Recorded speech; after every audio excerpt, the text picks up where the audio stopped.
Oui. Bonsoir à vous tous et bienvenue aussi à tout le monde, toujours à l'occasion de cette fête, Vesak, qui est la grande fête dans le calendrier bouddhiste, la fête où on célèbre l'illumination, le nirvana du Seigneur Bouddha. C'est notre leçon numéro 92 et on continue avec ces séries de leçons franco-arabes. إذن السلام عليكم جميعا ورحمة الله وبركاته. إنه الدرس رقم 92 نواصل فيه سلسلة هذه الدروس التي بدأنا بها منذ نحو سنتين. الآن في آب المقبل سنتمم السنتين ونواصل الاحتفال بالفيساك أي العيد الأكبر في البوذية الذي نتذكر فيه النيرفانا، إذن الإشراق، وصول كما بوذا إلى الإشراق. واليوم لاحظت أننا في المرة السابقة نستطيع أن نستمع. Est-ce que tu m'entends? Pas bien, c'est coupé. Sois bien en avant. نستطيع في المرة السابقة أن نستمع إلى الدكتور جاكفين. C'est bon maintenant? Oui. وأيضا كنت قد تركت مساهمتي في هذا الاحتفال إلى اليوم، وهذا ما سننجزه اليوم إن شاء الله. Donc, la fois dernière, lundi, il y a 2 jours, on n'a pas pu écouter l'intervention et l'interview prévue avec Dr. Jacqueline sur Vesak, c'est-à-dire à l'occasion de cette grande fête. Et ma propre contribution, je l'ai reportée à aujourd'hui et c'est ce qu'on va faire aujourd'hui de mon côté. Pour la contribution du Dr. Jacques Vigne, on va consacrer une session à part la semaine prochaine, mercredi prochain. On va l'interviewer sur l'illumination du Bouddha, le nirvana, et qu'est-ce que ça peut nous apporter pour l'homme d'aujourd'hui et dans cette situation assez difficile de guerre. إذن كما قلت أن المرة السابقة لم نتم ما كان يفترض بالبرنامج، وضعناه في البرنامج. اليوم ستكون مساهمتي أما الدكتور جاكفين سيكون لنا معه وقفة كاملة في الأسبوع المقبل عن هذا الموضوع بالذات، أي نيرفانا غوتاما بودا. Je tiens finalement à préciser que Jetsumna Tenzin Palmo m'a écrit, elle était très heureuse de la célébration qu'on a faite pour Vesak. Elle a dit que c'est une fête qu'il faut toujours célébrer intérieurement et dans la communauté Sangha, parce que finalement, c'est un rappel que l'objectif essentiel de la vie, c'est de travailler avec persévérance et de travailler continuellement pour la réalisation. Elle m'a aujourd'hui envoyé un email qui annonce que même cette grande fête Vesaka a été célébrée à la Maison Blanche en Amérique en commémoration de l'illumination de Bouddha et des grandes personnalités bouddhistes et un peu partout du monde ont été là présents avec le président américain Joe Biden. إذن جيتسومنا تنزين بالمو كتبت لي أنها كانت مسرورة جدا من احتفالنا بهذا العيد الفيساك، أي عيد إشراق، ذكرى إشراق المغبوط غوتاما بوذا عليه الصلاة والسلام. وقالت هي فرصة ومناسبة يجب أن نعيدها، ومن المجد أن نعيدها كل سنة، لأنها تذكرنا ليس فقط بتحقق بوذا، ولكن أيضا، وهذا هو الأهم، بأن التحقق الإشراق هو الهدف الأساسي لكل إنسان، وعليه أن يسعى إليه دائما بنشاط ومثابرة. وأرسلت لي اليوم أيضا ميل يروي كيف احتفل البيت الأبيض بأمريكا بهذا العيد، الرئيس الأمريكي جو بايدن وبحضور كبار رجالات من البوذية من مختلف أنحاء العالم، احتفلوا بهذا اليوم العظيم. عزاه يكون فرصة لأمريكا كي تتفكر قليلا بالتخفيف من حروبها على حساب أن تنظر إلى السلام الداخلي لكل إنسان وسلام العالم أجمع. Donc, mon intervention aujourd'hui, c'est Sayhatu Nietzsche wa Sahwu Bouza, c'est-à-dire l'éveil ou bien le cri de Nietzsche et l'éveil de Bouddha. Comme d'habitude, je commencerai par lire et par expliquer en arabe et ensuite en français. Ce poème sera lu en arabe par moi. Je l'ai traduit de l'arabe en français et c'est ma collaboratrice qui est la secrétaire bénévole du docteur Jacques Vigne, Geneviève Kouvoud, qui l'a mis en versification. Elle qui est poète, elle est plus initiée que moi dans la traduction des poèmes, et c'est elle qui va lire en français et j'expliquerai un petit peu. Donc, c'est un poème que j'ai écrit qui commémore essentiellement, ou plutôt un poème, disons, autobiographique, qui trace un itinéraire personnel vers le bouddhisme ou vers le message du Bouddha, comme on va. إذن هذه القصيدة التي سنتلوها اليوم، وقد ترجمتها إلى الفرنسية بمساعدة السكرتيرة الدكتور جاك فين جينيفييف كوفود. وكالعادة سنقرأ بالعربية ثم نقرأ بالفرنسية، وهي من سيتولى القراءة الفرنسية، وسنشرحه ثم نتلو أو ننشد هذه القصيدة كاملة في الأخير. إذن العنوان صيحة نيتشه وصحو بوذا، وهي قصيدة في الحقيقة نوع من سيرة ذاتية تروي عن مسار من الفكر الغربي الإلحادي إلى البوذية.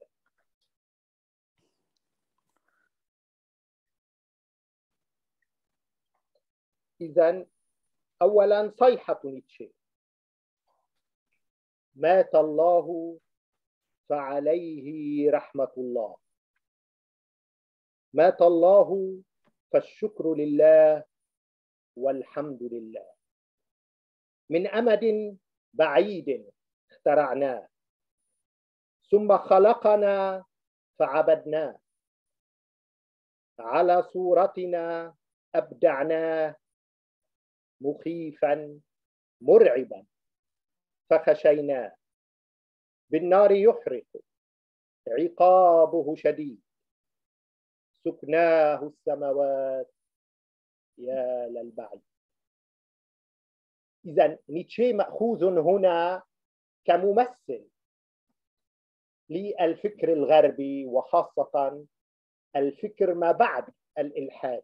يعني هناك الإلحاد لاتيسم، وما بعد الإلحاد خاصة الانتيتيزم، يعني رفض فكرة وجود الله، يمثلها نيتشه كما مثلها أيضا في القرن العشرين الفيلسوف الفرنسي جان بول سارتر.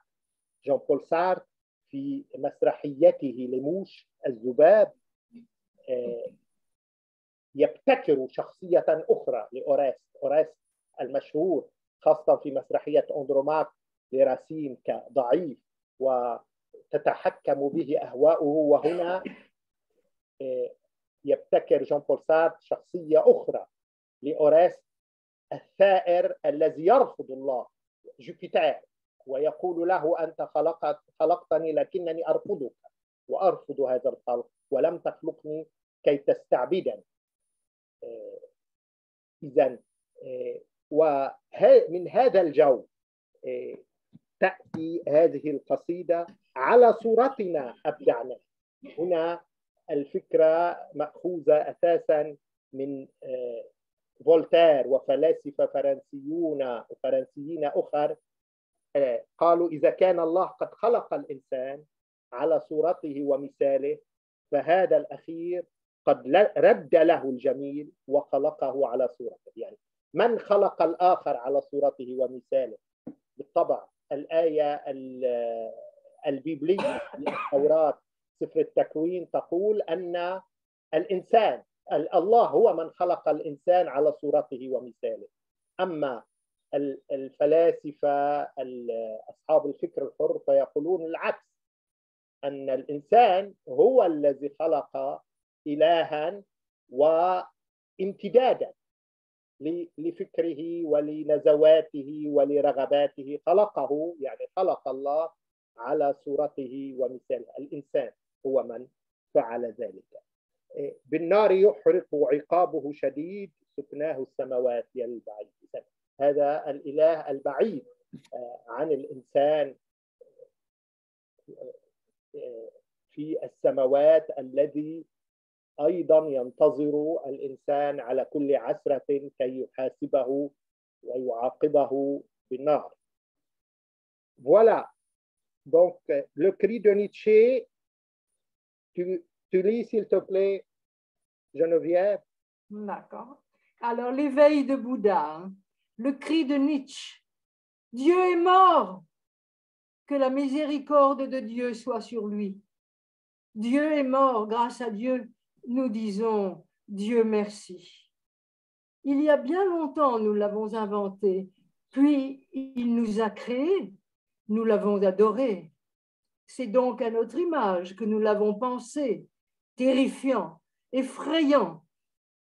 Alors, nous le craignions. Il brûlait par le feu. Sévère sa punition. Oui, donc, et comme j'ai dit, d'abord, c'est un poème autobiographique, plutôt qui trace l'itinéraire. D'abord, Nietzsche est choisi comme essentiellement représentant de l'esprit et de la pensée occidentale après l'athéisme. Il y a l'athéisme, mais il y a l'antithéisme. L'athéisme, c'est quand on renie l'existence de Dieu. L'antithéisme, c'est quand on refuse ce Dieu. Là, on a choisi Nietzsche parce que, avec sa formule, Dieu est mort. Mais on aurait pu choisir Jean-Paul Sartre. Jean-Paul Sartre, il était connu par l'antithéisme, surtout dans sa pièce de théâtre Les Mouches, où il a inventé un autre Oreste. On connaît Oreste dans le théâtre français essentiellement avec Racine, mais c'est un Oreste qui était toujours, en quelque sorte, asservi par ses désirs, alors que Jean-Paul Sartre a créé un autre Oreste, un Oreste qui a une révolution contre Dieu. Et ce fameux dialogue entre Jupiter et Oreste, dans lequel Jupiter, bien sûr, Jean-Paul Sartre, dans Les Mouches, a écrit que donc Jupiter qui dit à Oreste, c'est moi qui t'a créé, et Oreste répond que tu m'as créé, mais je te refuse. Je refuse d'être de t'obéir ou d'être ton serviteur en quelque sorte. L'antithéisme, c'est le refus. Là, c'est dans ce contexte de ce refus, avec un choix un petit peu de paradoxe, que Dieu est mort et Dieu merci. Cet esprit, donc il y a en quelque sorte ce paradoxe entre deux esprits. L'esprit antithéiste qui refuse l'existence de Dieu et l'esprit oriental qui fait entrer Dieu dans tous les détails. Il est toujours, et même, il est toujours responsable de tout, il veille sur tout, etc.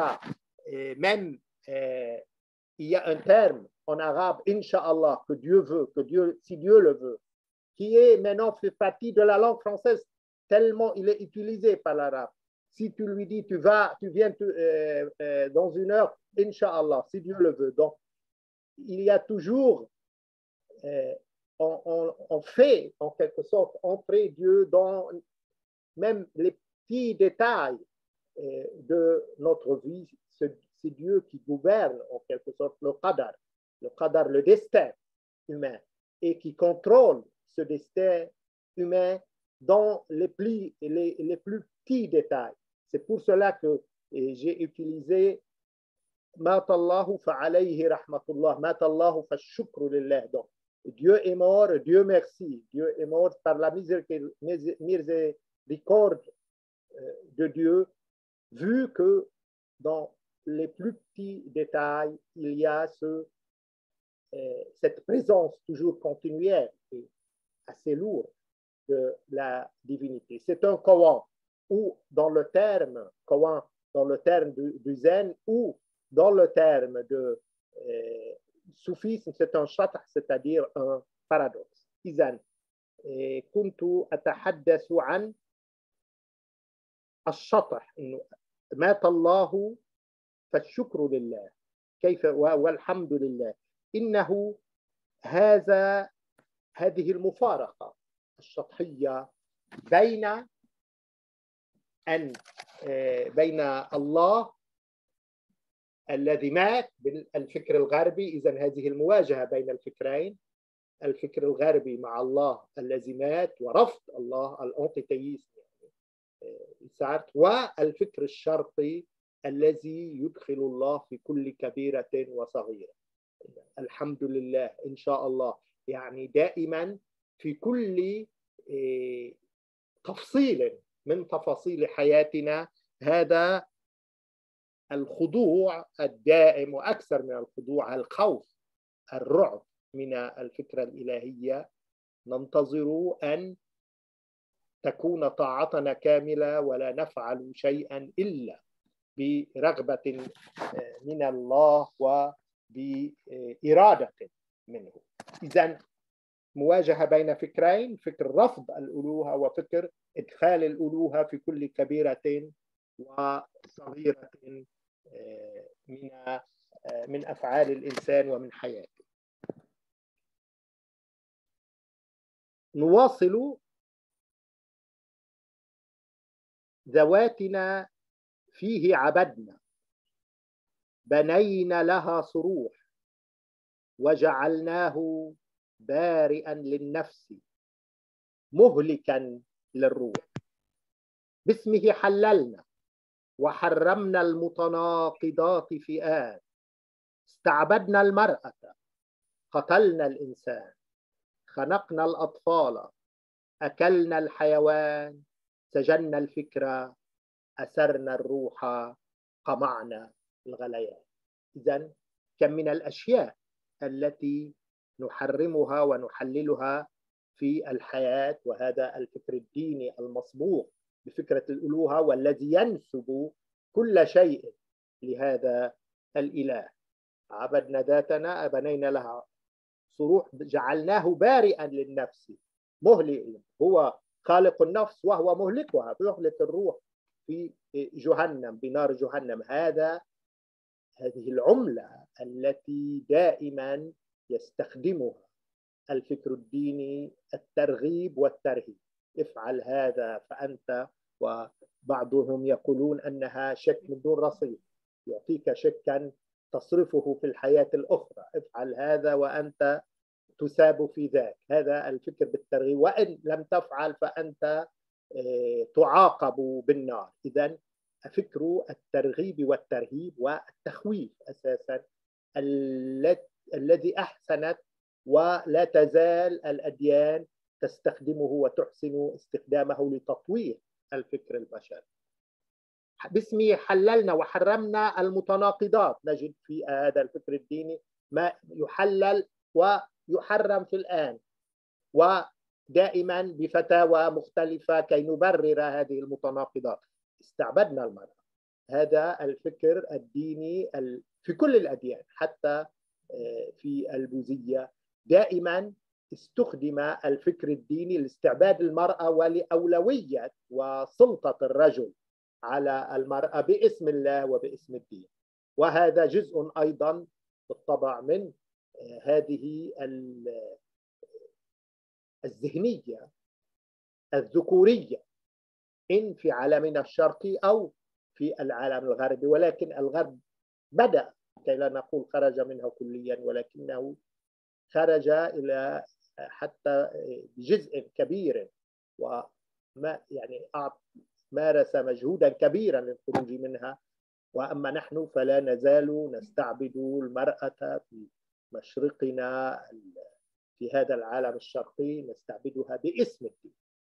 سجن أكلنا الحيوان، أي هذا الفكرة الدينية التي نحلل بها دم الحيوان ونحلل أكل لحمه. كيف من أين جاءت؟ يقول لك دائما الله هو الذي حلل. سجلنا الفكرة، أسرنا الروح، قمعنا الغليان. كم من الثورات قمعت باسم هذا الإله الذي نضعه في السماء. إذن كل هذه تمهيد لهذه الثورة على هذا الفكر الديني الذي يجد مبررا لكل شيء من خلال هذا الكائن الماورائي الذي بطريقة أو بأخرى الإنسان أضفى عليه صفاته. Donc, voilà à toi. Il est loin et réside désormais au Très-Haut. Nous avons adoré jusqu'en lui notre ego. Des édifices on a bâti à ce propos. Nous avons fait de lui un créateur de l'âme, destructeur de l'esprit, rue et de sa flamme. Nous avons en son nom rendu contradictoire, licite et illicite des choses à concevoir, là où notre intérêt se mêlait au pouvoir. Asservissant la femme et tuant l'être humain, étranglant les enfants et mangeant l'inhumain, emprisonnant l'esprit et captivant notre âme, réprimant soulèvement sans obtenir le blâme. Et donc, cette partie tourne essentiellement sur l'idée qu'a dit Voltaire et autres penseurs français, en disant que si Dieu a créé l'homme à son image, ce dernier lui a rendu la balle en créant Dieu à son image. Donc, la formule biblique, elle est connue, que Dieu, c'est dans la Genèse, a créé l'homme à son image. Mais la formule philosophique, en quelque sorte, renverse cette réalité en disant ce Dieu qui a été créé et qui a cette haine comme tout à fait l'homme, en faisant brûler l'homme dans l'enfer, c'est une création mentale d'un être métaphysique qui est à l'image plutôt de l'homme. Et avec ce Dieu, entre parenthèses, créé et qui ne fait que donner des chèques, cette religion plutôt, par le biais de Dieu, qui ne fait que donner des chèques à blanc, en bois plutôt, des chèques en bois. Donc, fais ça et vous aurez dans la vie, dans l'autre vie, la récompense. Faites ça, prive-toi de ça et dans l'autre vie, vous aurez ça, des chèques qui va cautionner en quelque sorte ces choses, ce que toutes les religions, ces promesses, disons, qui sont entre parenthèses exagérées et qui n'ont aucune caution vraie et correcte. Qui pourra cautionner tout ça? Et en fonction de cet être métaphysique, on a en quelque sorte justifié des crimes, comme par exemple en asservissant la femme, toutes les religions, y compris le bouddhisme, ont un aspect machiste, c'est-à-dire plutôt masculin, et on justifie cet aspect masculin par la volonté que c'est Dieu qui a voulu faire ça. Pas que l'asservissement de la femme, on a asservi l'homme au nom de la religion, au nom de la vraie religion. On a mangé la viande, c'est-à-dire la chair de l'animal. Tout ça en fonction et sous prétexte que Dieu l'a rendu licite. Et c'est là essentiellement qu'on voit cette révolution antithéiste qu'on va tout à l'heure un petit peu expliciter.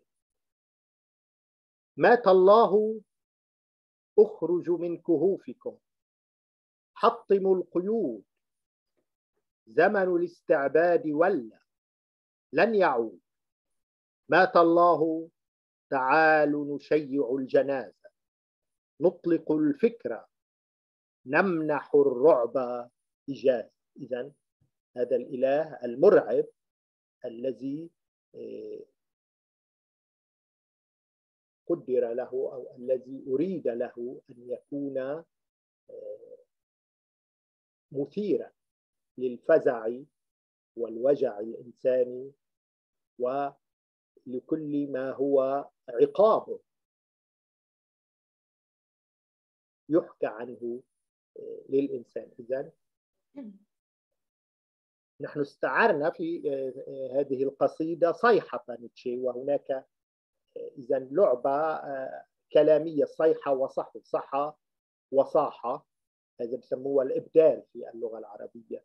صيحة نيتشه، إذا مات الله ومعه مع موته ماتت كل هذه المزاعم بشأن الألوهة واستعباد الإنسان. وهذه هي الفكرة في الأنتيثيزم، أن رفض الإله الذي يستعبد الإنسان، اعمل هذا ولا تعمل هذا.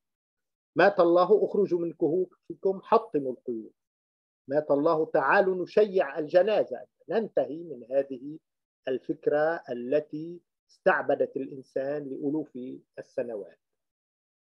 Voilà. À toi.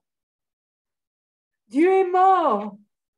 Sortez de vos cavernes. Allez briser vos chaînes. L'esclavage ne sera plus jamais dans la peine. Il ne reviendra pas pour cette raison même. Oui. Et tu continues encore. Dieu est mort. Faisons ses funérailles. Libérons nos esprits. La panique déraille. La peur est amoindrie. Donc voilà, il y a un jeu de mots en arabe qui n'est pas facilement traduisible en français. Sayha wa sahu. Le cri, c'est sayha wa sahu. Donc un simple changement d'une lettre, renversement d'une lettre. Et c'est un jeu entre le cri et l'éveil, qu'on va tout à l'heure en parler. Mais l'essentiellement, c'est que cet esprit terrifiant de Dieu, qu'on a créé, Dieu à notre image terrifiante, pour asservir l'homme, faisons les funérailles. Donc c'est toujours l'esprit antithéiste qui refuse ce Dieu créé à l'image de l'homme et ce Dieu créé à l'image d'un dictateur qui, en quelque sorte, qui est paranoïaque et essaye d'asservir tout le monde à part lui. مات الله أين وكلاؤه الحصريون يبكون يصرخون ينوحون يولولون باسمه تسلطوا علينا قمعوا الحريات اقترفوا المشينة كدسوا الثروات. إذن وكلاءه الحصريون رجال الدين الذين نصبوا أنفسهم وسطاء بين الله والإنسان. وهناك حتى في العربية مثل يقول يتحدث عن أقدم تجارتين في العالم الدين والبغاء. فهذه التجارة بالدين أمر معروف، وليس فقط معروف، متداول منذ زمن بعيد، ولا نزال نعاني منه من الفقيه الذي هو حليف السلطان، هذه الكهانة التي تزعم وكالة حصرية عن الله وتفسير أقوال الله في كل الأديان.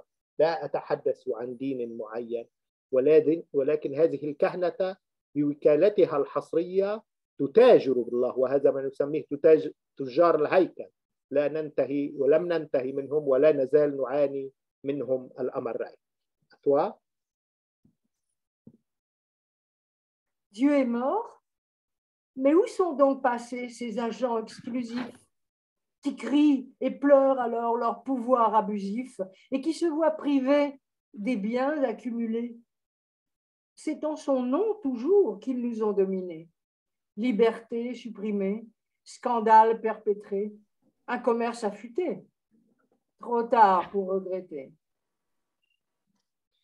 Donc voilà, Dieu est mort et on parle des agents exclusifs. C'est bien sûr tout ce qui est clair dans toutes les religions.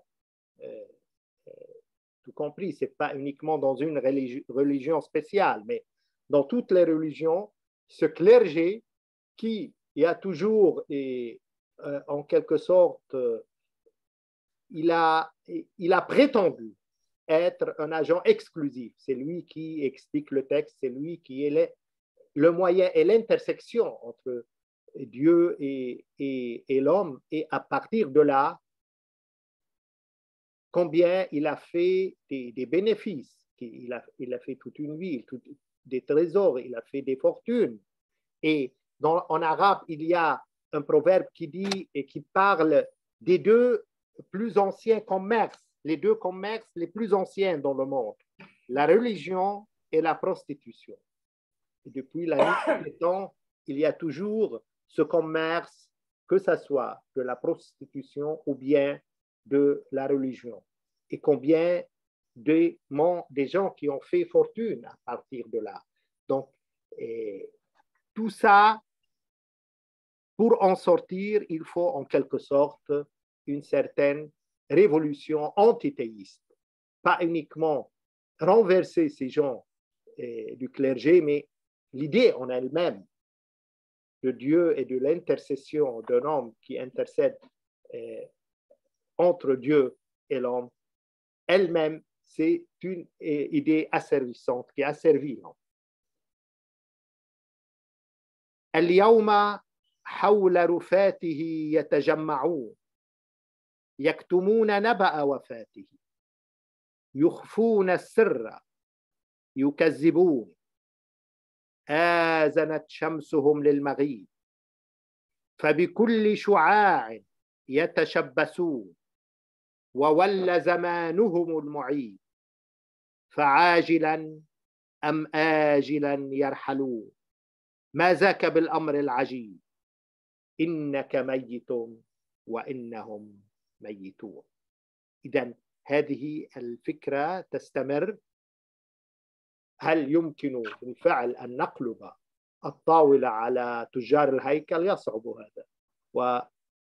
ودائما كل ديانة تأتي تقلب الطاولة على تجار الهيكل من الديانة السابقين، ولكنها لتعيد إحلال طبقة جديدة من رجال الدين يعودون إلى المسألة نفسها وهي الاتجار بالدين. إذن آذنت شمسهم للمغيب، وكأن لا يمكن الخروج من ذلك إلا بهدم فكرة الله والعودة إلى صيغة نيتشه مات الله آذنت شمسهم للمغيب فبكل شعاع يتشبثون. إذن هي حياتهم، هي مورد رزقهم، ولا سبيل لأن نجعلهم يتخلون عن هذا المورد الرزق إلا بمواجهة كبيرة، حتى أحيانا بهدم هذه الفكرة، فكرة الألوهة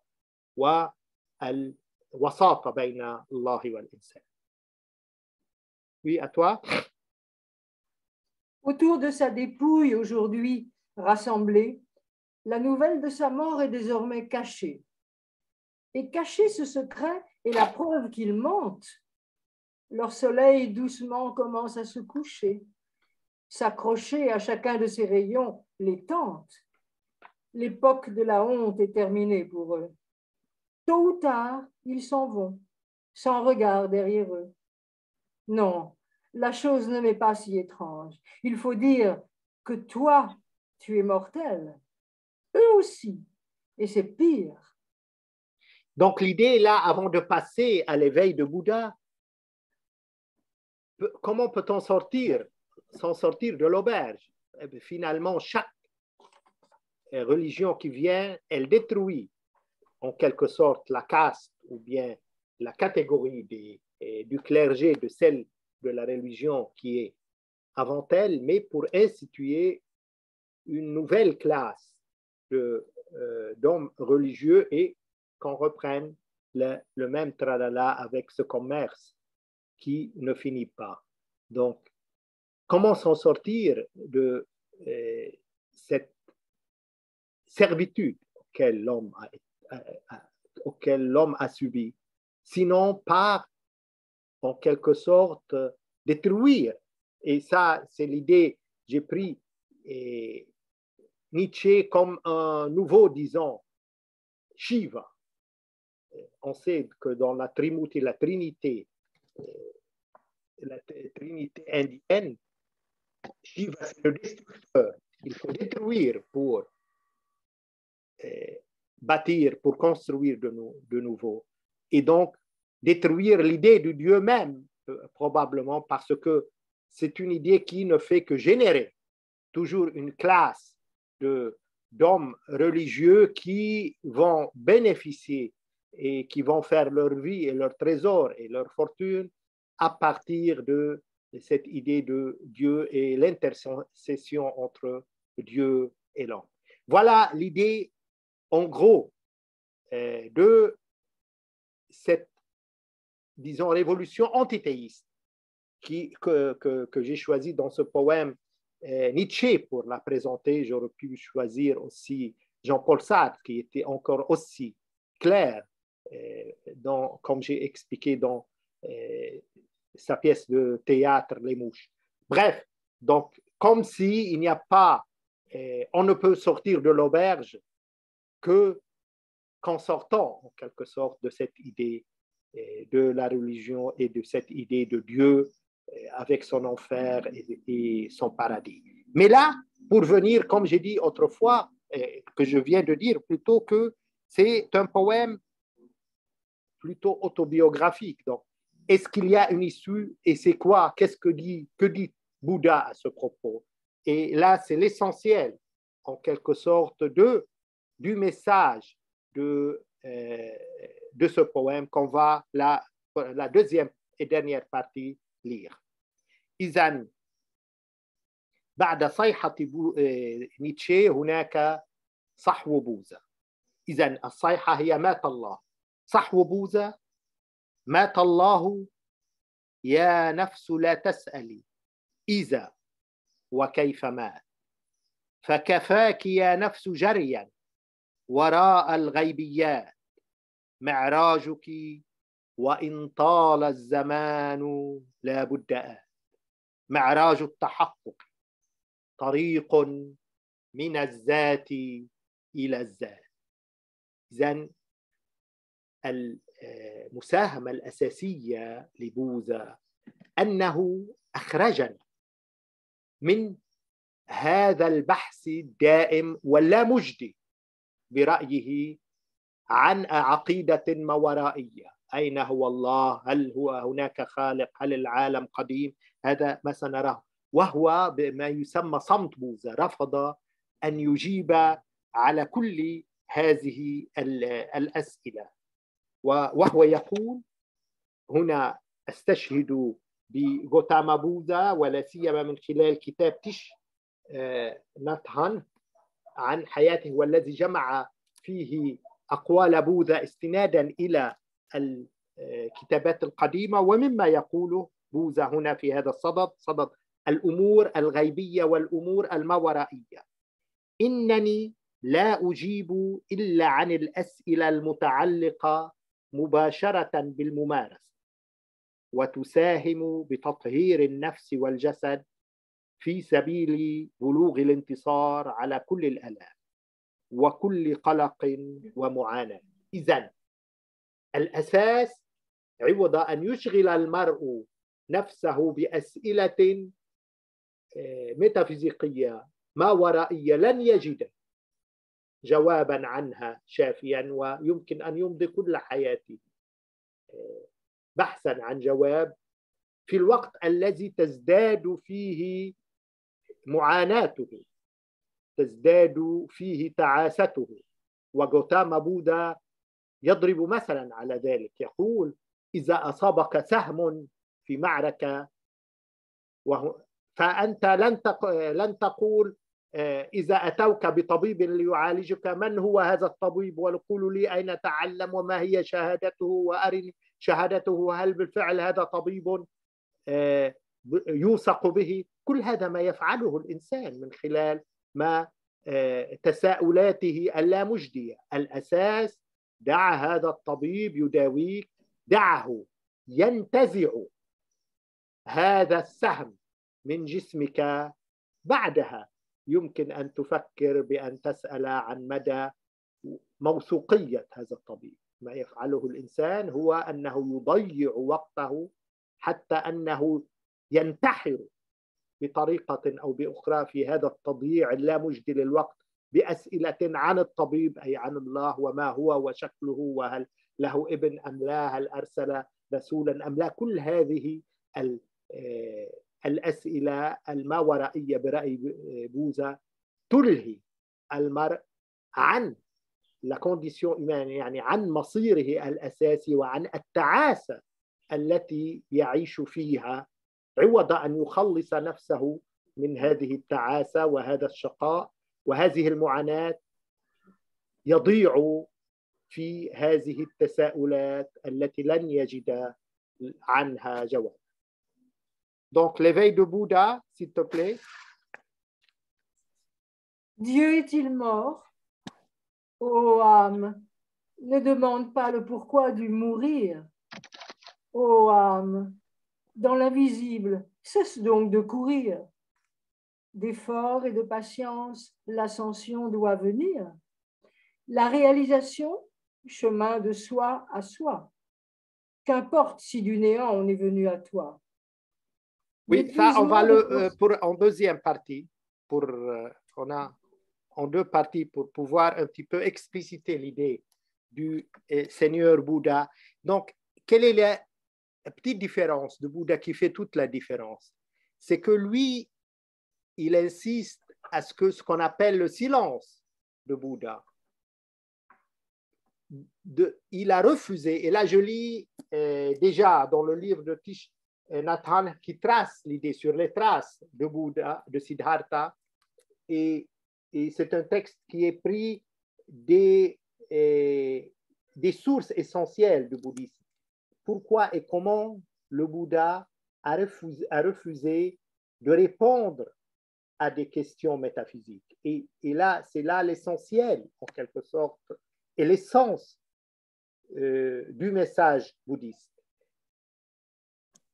Quand par exemple, un moine qui est venu et lui a posé plusieurs questions, le monde est-il limité au infini, ou bien est-ce qu'il y a, le monde est-il éternel ou il va disparaître? Plusieurs questions métaphysiques, et le moine Gautama, c'est-à-dire Gautama Bouddha, a refusé de répondre. Et là, ce moine lui dit, moine Gautama, vous avez refusé de répondre à toutes mes interrogations. Auxquelles répondriez-vous? Et le Bouddha répond, je ne réponds qu'à celles qui se rapportent directement à la pratique et participent à la purification du corps et de l'esprit, dans le but d'arriver à vaincre toutes les peines et toutes les angoisses. Donc, ce qu'on appelle le silence du Bouddha. Pourquoi? Le Bouddha a refusé de parler, de répondre à des questions métaphysiques, alors que toutes les religions et même les philosophies ne font que ça. Voilà, ils imaginent une divinité, un monde, un univers, ils tracent tout un schéma assez compliqué et qui peut confirmer ou bien donc c'est des questions qui peuvent confirmer ce qu'ils disent, où est-ce qu'elle est et la preuve de ce montage qu'ils ont donné. Là, le Bouddha, il donne un simple exemple. Il dit, si vous avez subi dans une guerre ou dans un litige, vous avez subi une flèche, vous n'allez pas crier que voilà, ce médecin, si quelqu'un vient à vous, un médecin, à vous enlever la flèche, à vous guérir, à vous faire une opération, vous n'avez même pas le temps de poser la question si ce médecin, vraiment, c'est quelqu'un qui est fiable. Est-ce que vraiment, ce médecin, d'où vient-il? Est-ce qu'il a vraiment un diplôme, un vrai diplôme médical? Si vous allez attendre des réponses à tous ces genres de questions avant que vous soyez opéré, ben, vous pouvez mourir avant d'avoir vos réponses. Et c'est exactement ce que fait l'être humain. Il est en train de gaspiller son temps, d'après le Bouddha, à deviner, à essayer de trouver des réponses à des questions métaphysiques sur Dieu, le médecin, quelle est sa nature, est-ce qu'il a envoyé un fils, est-ce qu'il a envoyé un message. Regardez, c'est exactement le genre des questions auxquelles les gens passent toute leur vie à discuter, à disputer avec les autres sur est-ce que cette réponse c'est la vraie ou bien l'autre. Alors que leur misère, ils continuent à vivre sans la réalisation, à vivre dans la misère. C'est exactement ce qu'on vit tout le temps, depuis la nuit des temps, les guerres, les misères, cette servitude. On est toujours asservi par nos désirs. Au lieu de s'en sortir, on perd le temps en cherchant des réponses auxquelles on n'est jamais, qui ne peuvent jamais être certifiées, qui ne peuvent jamais être confirmées. C'est la condition humaine et c'est là l'intérêt du silence de Bouddha. Au lieu de s'égarer dans toutes ces philosophies et toutes ces religions à chercher des réponses auxquelles jamais on peut être sûr, vaut mieux s'intéresser à notre propre condition humaine, à s'en sortir de cette misère, et par la suite, on verra quoi faire. Donc, voilà l'intérêt. Donc, le cri de Nietzsche vers l'éveil du Bouddha. Donc, au lieu de s'intéresser, est-ce que Dieu est mort ou non, il y a un Dieu ou non, c'est un Dieu créateur ou un Dieu organisateur de toutes ces questions. Ben, quand on est vraiment blessé par la flèche, peu importe la réponse à ce genre de questions avant d'être guéri, avant d'être opéré. Et c'est en quelque sorte la stupidité humaine. On pose des questions sur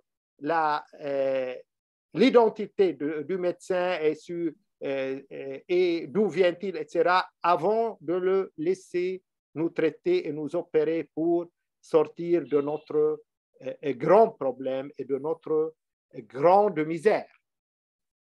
Maintenant, on va conclure avec la dernière clause de ce poème. ما هم خالق بارئ مبدع أم انعدم إجهاد الفكر في هذه الأمور يتلوه الندم فانظر الهدف وشق له الطريق فبذاك تصحين يوما والروح طليق. إذن هنا ملخص مفيد، مختصر مفيد لرسالة بوذا. إذن ليس المهم إذا كان هناك خالق أو لا لهذا العالم، كل هذا إجهاد من الفكر يضيع الفكرة الأساسية. هنا أنقل مثلا هذا الحوار بين بوذا وراهب آخر أتاه وطرح عليه سؤالا: هل هناك ذات سوى أم لا؟ فلم يجبه بوذا، وهذه أهمية الرسالة البوذية، لم يجبه عن سؤاله هذا. وبعد أن ذهب هذا الراهب قال له ابن عمه ورفيقه الدائم أناندا، قال له: أنت تعلم أن لا هناك أناتا لا ذات، لماذا لم تجب هذا الراهب وتقول له ما هو تعليمك في هذا المجال؟ حتى هذا الأمر الذي أنت في تعليمك واضح جدا فيه وتقول أليس هناك من ذات، ورغم ذلك امتنعت عن الإجابة، لماذا؟ فأجابه إذن سؤال أناندا قال له: أيها المعلم الموقر، إنك تتحدث عن اللذات في عرضك للدهارما، فلماذا رفضت أن تجيب عن سؤال فاتشاغوتا الراهب فاتشاغوتا بهذا الصدد؟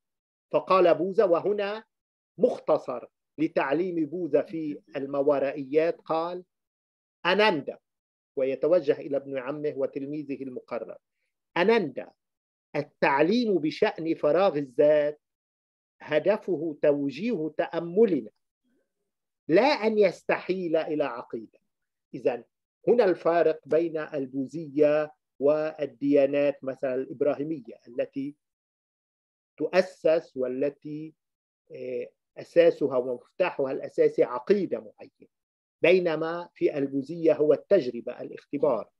إذن تعليم بشأن فراغ الذات هدفه توجيه تأملنا لا أن يستحيل إلى عقيدة. فالناس الذين يعتبرونه عقيدة سيبقون أسرى له. عندما يتحول التعليم إلى عقيدة يأسر الإنسان، ونعرف كيف الناس تتضارب وتتعارك، تتخابط وتتحارب من أجل عقيدة، هل هي صحيحة أم لا، عقيدتي هي الصحيحة أم لا، يصيرون أسرى لهذه العقيدة. الناس الذين يعتبرونه عقيدة، حتى تعليم بوذا لا يجب أن نعتبره عقيدة، هذا ما يكون، سيبقون أسرى له. يجب أن تعتبر الدهارما كقارب يستخدم للوصول إلى الضفة الأخرى، أو كأصبع يدل على القمر. إذن إنه قارب، وعندما نصل إلى الضفة الأخرى ننزل من هذه القارب، أو إنه إصبع يدلنا على الطريق ولكنه ليس حتى الطريق. وعلينا أن لا نتقوقع داخل هذه المبادئ. التعبير ده شو كم هو مهم لبوذا، علينا أن لا نتقوقع داخل عقيدة وداخل مبادئ.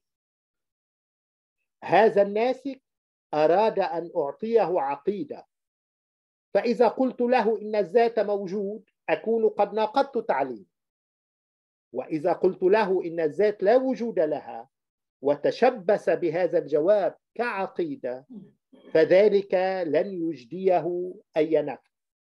وإنني أؤثر أن أدع الناس يعتقدون بعجزي عن الإجابة عن أسئلتهم، يعتقدون بعجزي عن الإجابة عن أسئلتهم، من أن أجعلهم يصيرون أسرى نظراتهم المغلوطة. إذن التعليم هو للاستخدام التطبيقي المباشر في وجود الذات أو لا، في التقمص أو لا، وليس كي يصير عقيدة نحارب وننقض بها عقيدة أخرى. وهنا أهمية البوذية وفرادتها، أنها ليست مبنية على عقيدة أنه هذا صحيح وما يقوله الآخرون خطأ وما يقوله الآخرون كفر.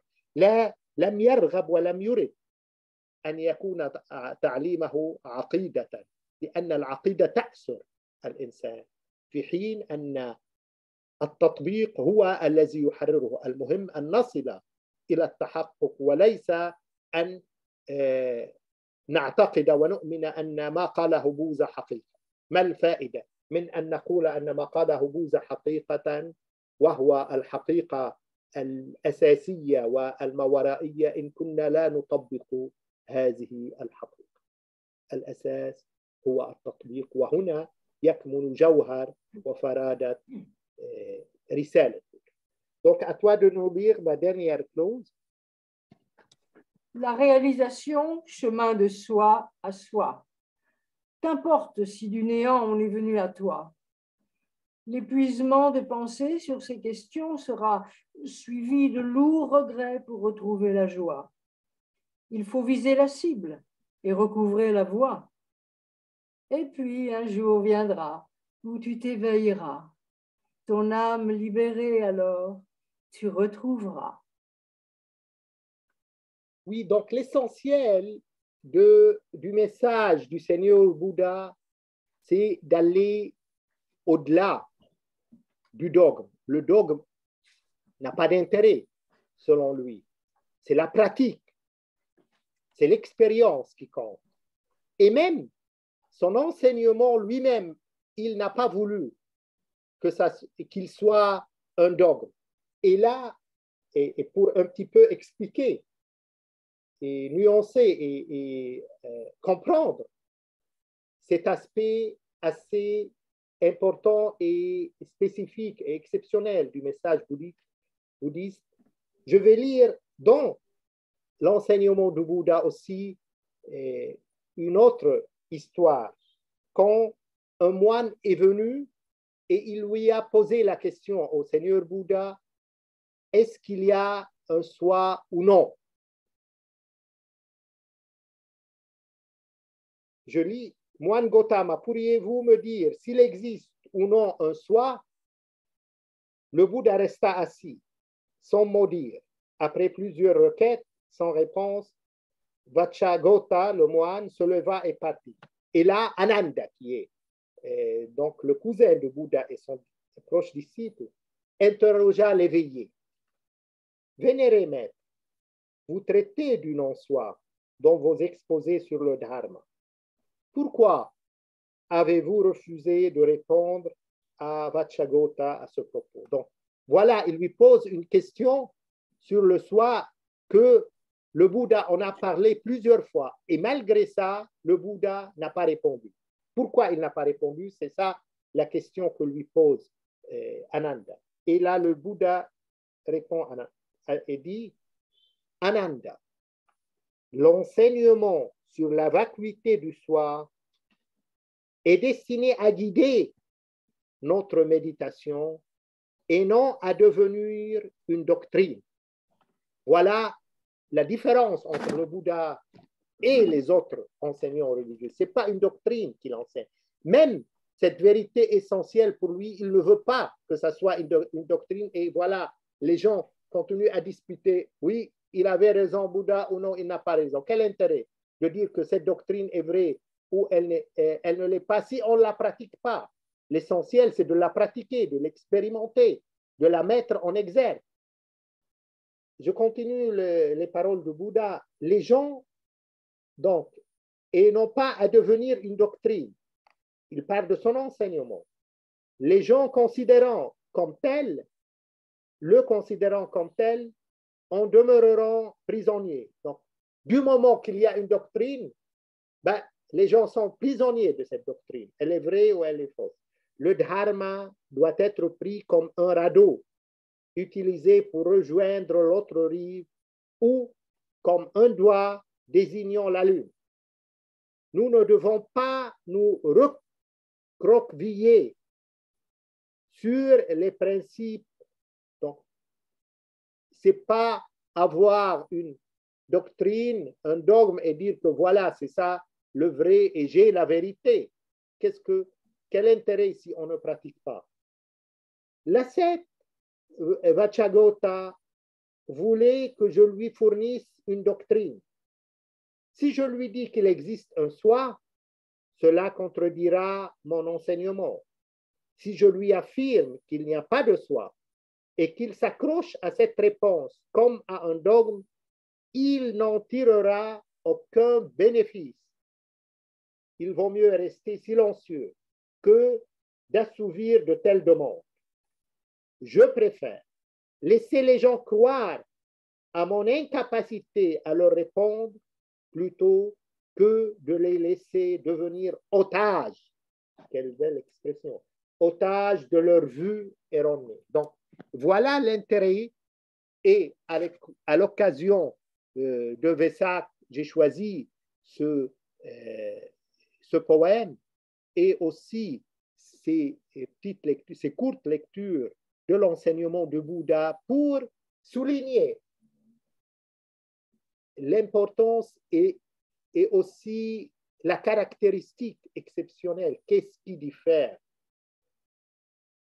l'enseignement du Bouddha des autres, en quelque sorte, fondateurs de religion?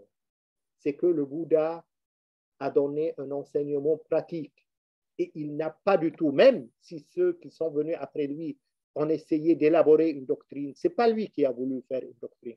Ce n'est pas quel intérêt d'une doctrine si elle n'est pas expérimentée, si elle n'est pas un guide, comme il a bien dit. C'est un radeau qui te fait traverser, ou bien c'est un doigt qui montre le chemin, mais ce n'est pas le chemin en soi. Donc cette doctrine, c'est uniquement pour éclairer la pratique. Mais s'il n'y a pas de pratique, quel intérêt de cette doctrine? Et depuis la nuit des temps, les gens s'entretuent en disant que voilà, cette doctrine, la mienne est la vraie et la vôtre, elle est fausse. Et ce que Bouddha a essayé d'éliminer, a essayé en quelque sorte de dépasser, de transcender, parce qu'on a marre, on en a complètement marre de cet aspect dogmatique des religions.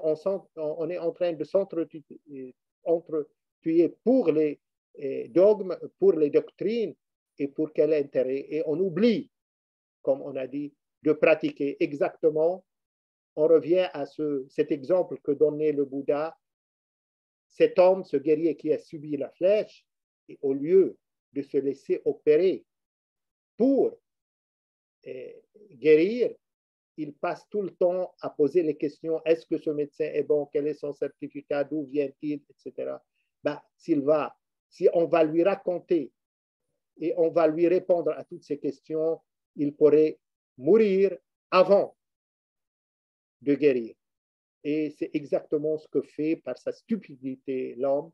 Il continue à discuter sur des questions qui n'ont pratiquement pas grand intérêt, alors que sa propre misère, il continue à vivre dans cette misère au lieu de la dépasser et de s'en sortir. Il n'est pas sorti de l'auberge et il ne s'en sortira plus s'il reste toujours avec cette fausse stratégie, cette stratégie stupide de toujours s'interroger sur des questions métaphysiques au lieu de faire un effort pour sortir de la misère. Voilà, on va terminer en lisant d'un seul coup ce poème, d'abord en arabe et ensuite en français, ce poème qui essaye de mettre à partir d'une expérience, vécue, de souligner l'importance de l'enseignement du Bouddha, surtout à l'occasion de ce jour de Vesak. إذن سننهي بقراءة كاملة لهذه القصيدة مرة واحدة. صيحة نيتشه وصحو بوذا. صيحة نيتشه أولا: مات الله فعليه رحمة الله. مات الله فالشكر لله والحمد لله. من أمد بعيد اخترعناه، ثم خلقنا فعبدناه، على صورتنا أبدعناه، مخيفا مرعبا فخشيناه، بالنار يحرق عقابه شديد، سكناه السماوات يا للبعيد. ذواتنا فيه عبدنا، بنينا لها صروح، وجعلناه بارئا للنفس مهلكا للروح. باسمه حللنا وحرمنا المتناقضات فئات، استعبدنا المرأة، قتلنا الإنسان، خنقنا الأطفال، أكلنا الحيوان، سجنا الفكرة، أسرنا الروح، قمعنا الغليان. مات الله، اخرجوا من كهوفكم، حطموا القيود، زمن الاستعباد ولى لن يعود. مات الله، تعالوا نشيع الجنازة، نطلق الفكرة، نمنح الرعب إجازة. مات الله، أين وكلاؤه الحصريون؟ يبكون، يصرخون، ينوحون، يولولون. باسمه تسلطوا علينا، قمعوا الحريات، اقترفوا المشينة، كدسوا الثروات. اليوم حول رفاته يتجمعون، يكتمون نبأ وفاته، يخفون السر، يكذبون. آذنت شمسهم للمغيب، فبكل شعاع يتشبثون، وولى زمانهم المعيد. فعاجلا أم آجلا يرحلون، ما ذاك بالأمر العجيب، إنك ميت وإنهم ميتون. صحو بوذا. مات الله، يا نفس لا تسألي إذا وكيف مات، فكفاك يا نفس جريا وراء الغيبيات. معراجك وإن طال الزمان لابد آت، معراج التحقق، طريق من الذات إلى الذات. ما هم خالق بارئ مبدع أم من عدم، إجهاد الفكر في هذه الأمور يتلوه الندم.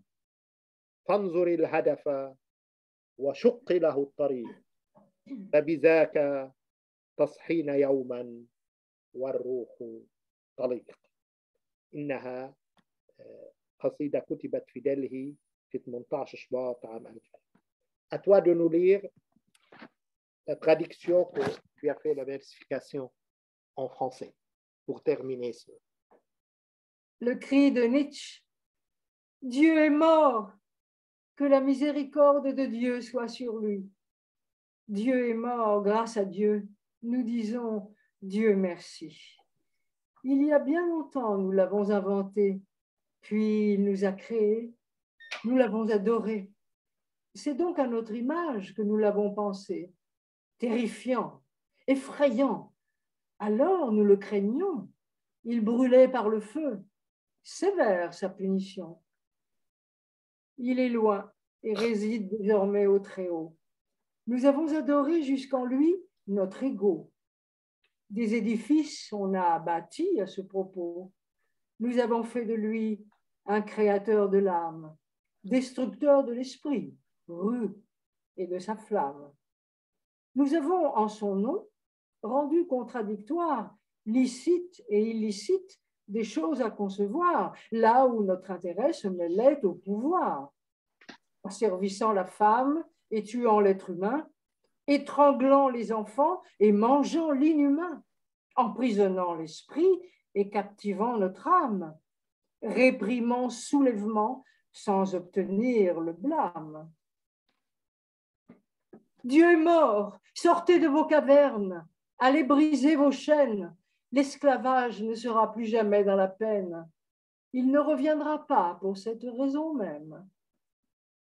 Dieu est mort, faisons ses funérailles, libérons nos esprits, la panique déraille, la peur est amoindrie. Dieu est mort, mais où sont donc passés ces agents exclusifs qui crient et pleurent alors leur pouvoir abusif et qui se voient privés des biens accumulés? C'est en son nom toujours qu'ils nous ont dominés. Liberté supprimée, scandale perpétré, un commerce affûté. Trop tard pour regretter. Autour de sa dépouille aujourd'hui, rassemblée, la nouvelle de sa mort est désormais cachée. Et cacher ce secret est la preuve qu'il monte. Leur soleil doucement commence à se coucher. S'accrocher à chacun de ses rayons les tente. L'époque de la honte est terminée pour eux. Tôt ou tard, ils s'en vont, sans regard derrière eux. Non, la chose ne m'est pas si étrange. Il faut dire que toi, tu es mortel, eux aussi. Et c'est pire. L'éveil de Bouddha. Dieu est-il mort? Ô âme, ne demande pas le pourquoi du mourir. Ô âme, dans l'invisible, cesse donc de courir. D'effort et de patience, l'ascension doit venir. La réalisation, chemin de soi à soi. Qu'importe si du néant on est venu à toi. L'épuisement de penser sur ces questions sera suivi de lourds regrets pour retrouver la joie. Il faut viser la cible et recouvrer la voie. Et puis un jour viendra où tu t'éveilleras. Ton âme libérée alors, tu retrouveras. Voilà. Grand merci et à la prochaine. Geneviève, maintenant, la parole est à notre cher docteur Jacques Vigne.